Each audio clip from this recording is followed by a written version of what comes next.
This is Captain America 288, or as Diversity in a comic book called it, super shit.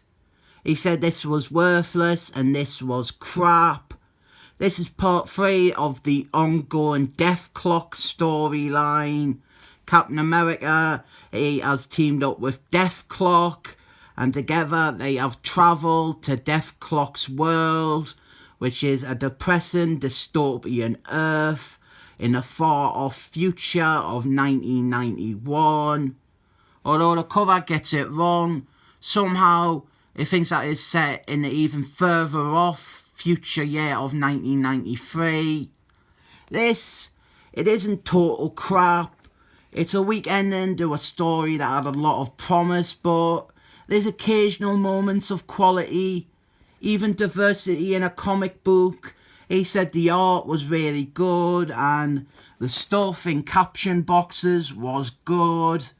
But he's such a shallow fake geek girl that he just ignored the 2 things he said were good to say that it was awful.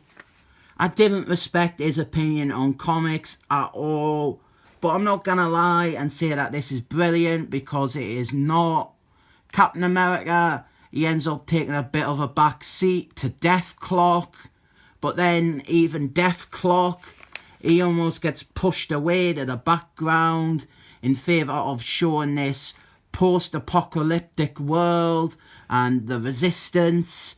There's always a resistance.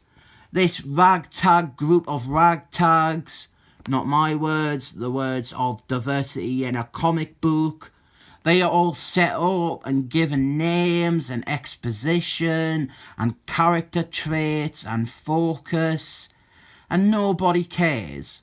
Really, nobody cares. Maybe if these had been characters from Dethklok's original series, there might be some argument that this isn't worthless, but they are all new characters who never appear again. Mind you, one of them seems to be Mr. T, so that's something at least. So then we have got Captain America, and he inspires the masses, he inspires the destitute and the insurgents, he inspires them to overthrow their evil corporate master. This is the exact sort of Captain America story I ate. It's cliche and done to death, and it's not compelling. There's some okay ideas about symbolism, about how Captain America is a symbol, and how even Dethklok, he is a symbol to his people. But I didn't think it is that thought through. I think it would have been a much better comparison to just do a story with them both being super soldiers. Here is a subplot with No Man, Captain America's sidekick, that idiot Richard P. Myers, Diversity in a comic book. He couldn't work out what was going on here. It's called kissing, mate. Men and women do it to each other. You would know that if you didn't call lasses cum dumpsters all the time.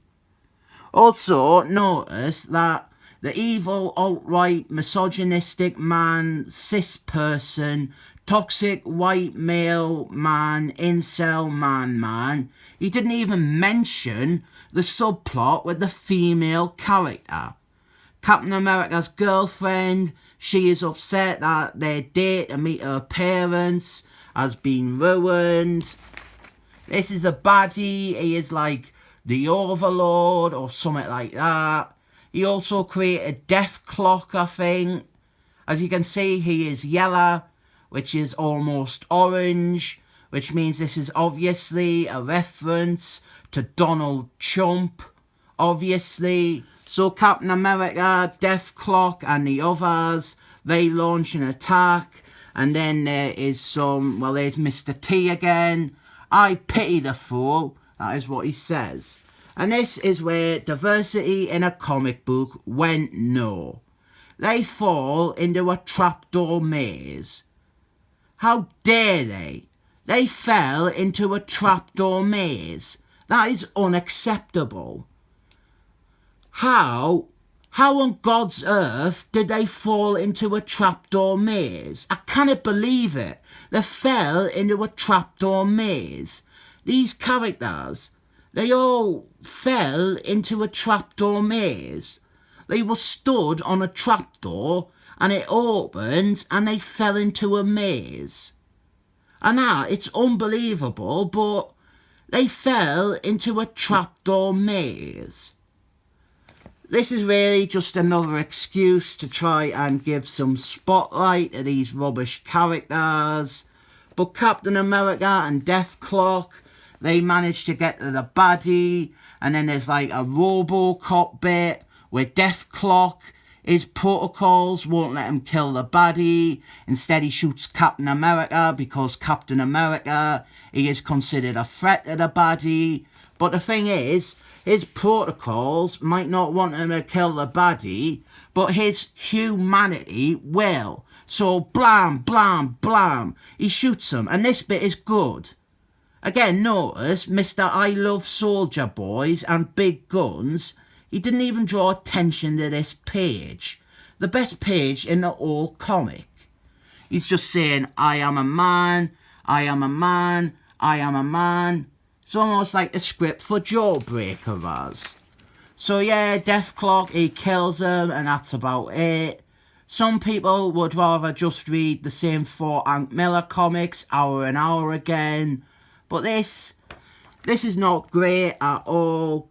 There's little bits that are fine, some ideas, just not a very satisfying ending to a team-up that has a lot more mileage.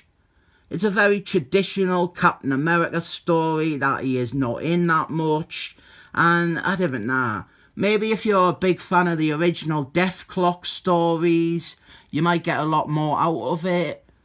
I don't think it's great, but I'm even less interested in what typewriters the editors used.